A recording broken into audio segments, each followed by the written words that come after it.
各位小伙伴们，我们看到了这边的除草，在他们这儿特逗，会有一个工作人员拿着这遮挡的，还有雪糕桶，不是除草，是在吸这个。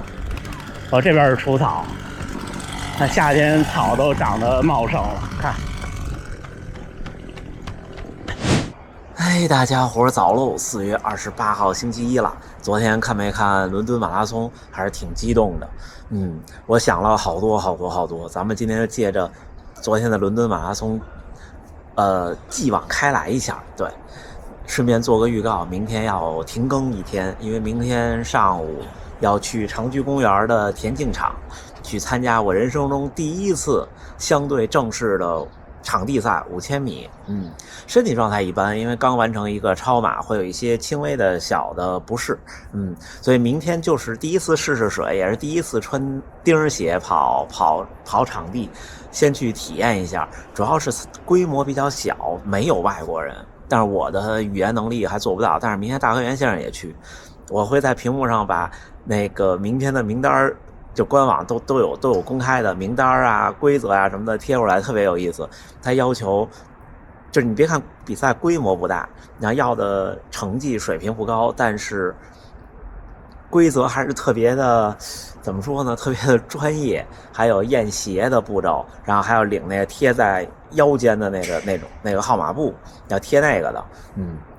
行吧，明天会拍摄，然后今天跟大家一会儿咱们跑起来聊一聊吧。那我们就起表走。不知不觉跑到大半程的这个巨大的坡。昨天看完伦敦马拉松，我发现我的想法跟2-3年前，甚至跟几个月前都不太一样了。昨天看的时候，我在想什么呢？特别有意思。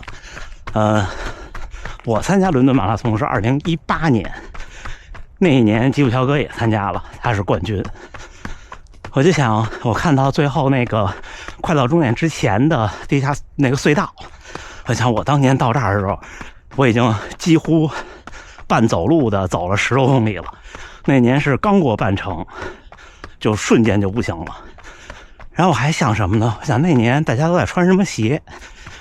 那年我穿的是阿迪达斯的 Boost， 还是薄底鞋。那一年是什么时候呢？是刚刚能买到初代的4%，在伦敦的那家特别大的 Nike， 我记得好像差不多200英镑一双鞋。我赛前一天买到了，但是呢没敢穿。现在想想，那个时候还没有现在有冒险精神。然后我又想到什么？我想到第2年，就是那2年，我觉得吉普乔格创造了一个奇迹。他在2018年还在下半年的柏林拿到了他的第一个世界纪录。拿到那世界纪录以后，第2年好像这层窗户纸就被捅破了。就我总说，有时候就是好像一个人捅破了，就都进来了。之后的那次伦敦，吉普乔格还是冠军。那年我在电视机前，我看着好多年轻的选手，就跟着他后面一点点，竞争很激烈。最后那么多选手都破了之前的那个世界纪录。体育运动就是这么不可思议。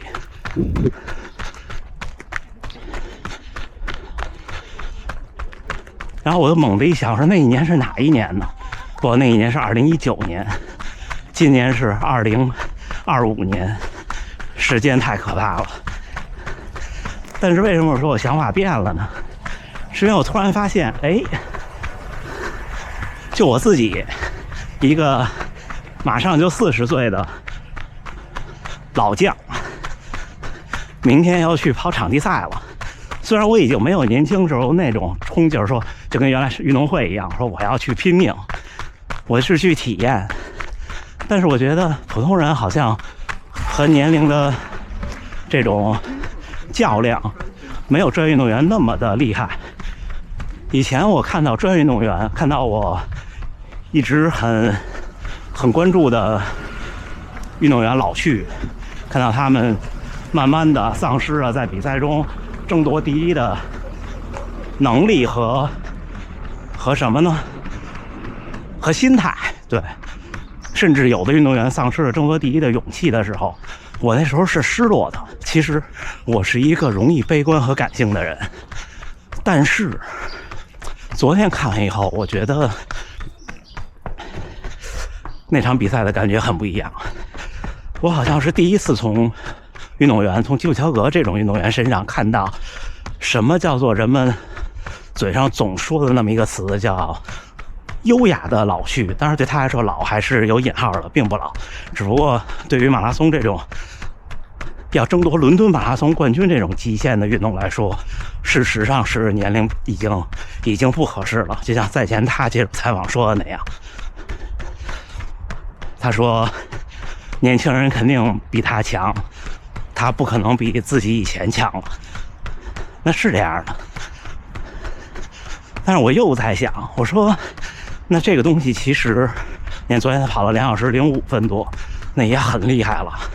就对绝大多数普通爱好者来说，可能你在60岁之前也许都不会有那种非常明显的衰落，对，会有一点点，就每个年龄阶段会感觉跟以前不太一样了。但是呢，在你的拼搏范围内，在你的或者说我吧，在我的拼搏范围内，在我的勇气的这个体量下，我觉得我还行。这就是昨天看完以后我的一个转变。我觉得这就是一个不断说服自己的过程。以前或者说年轻的时候会想当然的觉得随着年龄增大就会慢慢不行，然后呢盼着时间，小时候都盼着时间快一点，后来盼着时间慢一点，再后来你就和时间妥协了，就他就是他往前走。就像你看这是那天70公里比赛的起终点，一年一次，他装扮起来，然后到结束他拆掉，对吧？很正常。运动员们有运动员们的心态，他们在很年轻的时候就把自己的能力无限的绽放了出来，所以呢，等待他们的，就像基普乔格说的，就是我不会比以前的自己强了。但是对我们普通人来说，我觉得永远都有比自己强的可能性，而且对普通人来说，这个强的定义也不太一样。就像今天要跟大家分享明天我的那个比赛，我再把那个比赛的名单贴出来，大家看看。明天的5000米有2组，加起来可能20-30人。我是年龄倒数第3小的，最年轻的一位先生好像是34岁，之后一位37岁，然后就是我39岁，其他都在40以上。100米项目最高龄的选手可能有90以上的，还是85以上，我不记得。这就是市民的运动，没有什么要争第一、第二这种，也没有什么公开的表彰或者是丰厚的奖品奖金。但是呢，你看他要求，他把这个仪式感弄得很足，还要赛前还要检查你的鞋，检查装备，甚至像我真的没有想到有生之年我能有一次拿到那个就贴在大腿两侧的那种号码布，真的和田径比赛一样。我那时候就看，我说这号码布好容易掉呀，那掉了怎么办呢？不知道，这真的是第一次。而且我跑操场跑的很少，我跑操场那几年各种手表还没有操场模式，我其实真正用操场模式就用过2次，一次是在马耳他自己训练，一次是在南京试钉鞋。我不知道到比赛中会怎么样，我真的不知道，所以明天要试试。还有拍摄，我不知道能不能这样拍，因为他那挺正规一比赛，如果不能就家属在看台上拍，陪同人员是可以在主看台，就是随便，就那体育场就等于包下来，明天8点20就可以去。起跑时间我们这一组是10点40，在这之间你可以热身，有专门的热身区域。我还得试试我那鞋穿上袜子以后什么样。明天大和岩先生他们那一组就是比我们年龄大的那一组，先跑，先跑，他们是10点起跑，提前10分钟有一个20分钟的周期，就是窗口。这段时间是检查装备和检录，所以明天先看大和源先生跑，然后我跑完以后，紧接着大和源先生有一个3000米的竞走，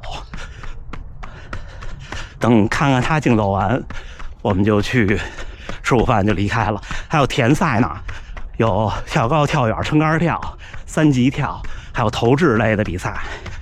明天一整天等于是一个市民运动会。特别有意思，所以明天的节目最快要后天跟大家见面了。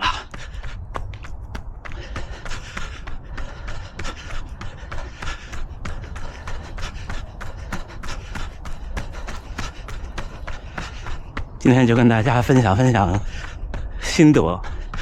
这半年随着伦敦结束，基本上这个赛季大比赛就都结束了。你看大满贯原来是6场，今年变成7场。前半年的开年东京，然后是波士顿，然后是伦敦。下半年以前都是柏林开年，今年是悉尼8月31号，之后柏林，然后芝加哥，然后纽约。这一年就是7场结束了。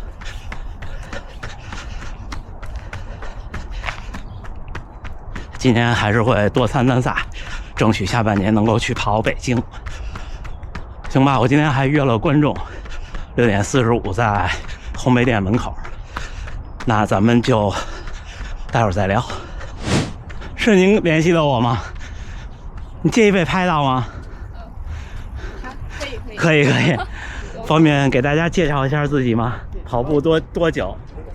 大家好，我是深圳过来的，然后我跑了2年多一点了吧，然后我半马是154，没有跑过全马。很棒，就是菜鸡。嗨 ，OK， 小伙伴们，一会儿见。4月28号星期一清晨，训练结束，今天跑了19.3公里。今天第一个训练日，但是跑得少。明天早晨热个身就去田径场了，还是挺期待穿钉鞋的感觉的。而且我之前还做过功课，我看过日本这边的自媒体，他们拍过这种类型的比赛，就大家都这场面特别安静，然后在各自的区域竞技着。然后我觉得，这个观感特别有意思。我们印象中的一个体育场，一个田径场，有标准的400米的塑胶跑道，有看台，有观众席，然后有鸣枪的裁判，然后有最后一圈摇铃的裁判。这种比赛都是那种要不然黄金联赛，要不然奥运会，要不然亚运会，大家都特别快，12、3分钟一个5000，20多分钟一个10000，然后最后竞争特别激烈。但是这种民众的比赛呢，明天5000米的关门时间是30分钟。我跟家属说，我说你到时候在看台上看，肯定觉得特没劲，因为我们印象中的观感都是特快的、特精英的。然后你一看这些普通人跑17、18分钟，就觉得怎么感觉好慢呀？我特别期待到时候在他拍的画面里看看我跑起来是什么样子。因为不客气的说，比方说那次去京都看那个中学生那个接力，因为他不像香根有那么高的水平，就已经觉得说在体育场里看这个速度的人真的是第一次不习惯。我想我肯定是更慢的。那行吧，不跟大家多说了，回去吃饭，今天好好休息一天，明天咱们停更一天，抱歉了啊。那最后还是祝大家能努力生活，健康平安，咱们下回再见。